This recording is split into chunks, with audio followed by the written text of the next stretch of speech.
Hey, how's it going? My family has a family cabin up in the Soapstone Basin, and my grandpa used to play the guitar for everybody.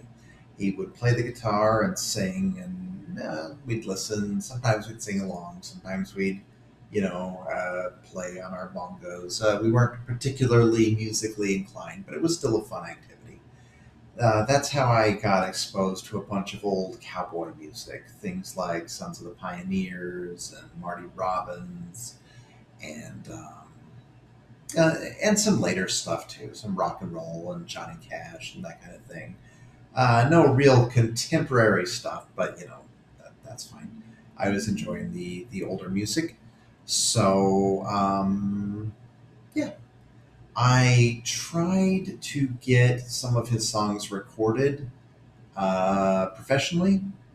Now, I don't mean I went to like an independent standalone studio, but I knew somebody who was a professional mixer and he had recording equipment and worked with musicians.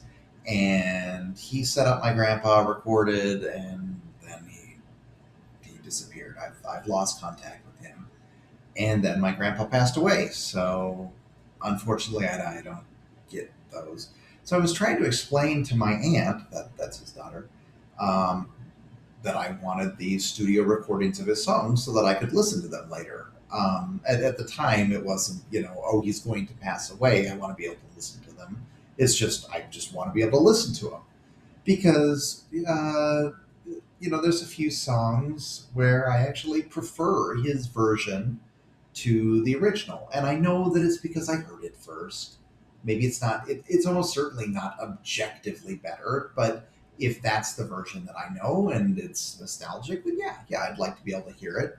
And even if it's not, I'd still like to be able to hear it.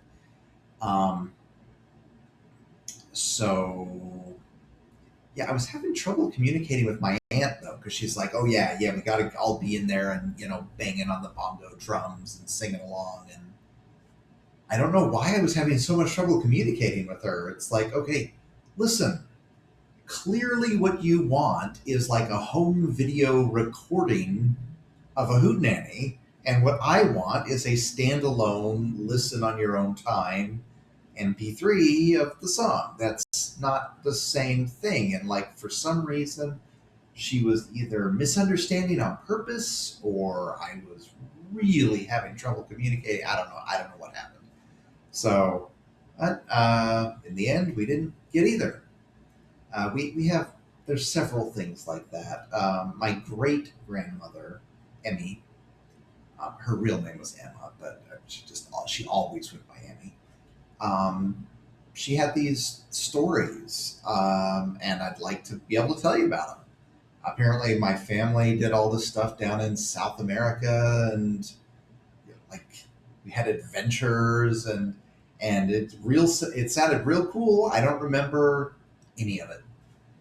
And for years, we talked about recording, just getting a recording of her telling these stories.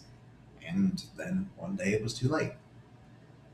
Um, and my dad decided to pick up the guitar as his dad, my grandpa that I just told you about, was already on the decline, and he sounded pretty good to me.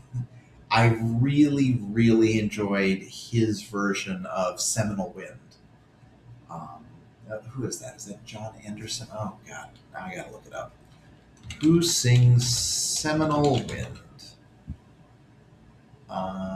It is John Anderson. I just should have trusted myself. So, anyways, yeah. I really, really wish that I had a recording, even a shitty recording, of my dad singing that song. And I don't. So, well, so maybe the moral of this story is if there's something like that and you want to record it, maybe you better record it. And you know what? You don't need thousands and thousands of dollars of recording equipment. You can do pretty well with just a nice microphone. Just make sure that the gain isn't too high.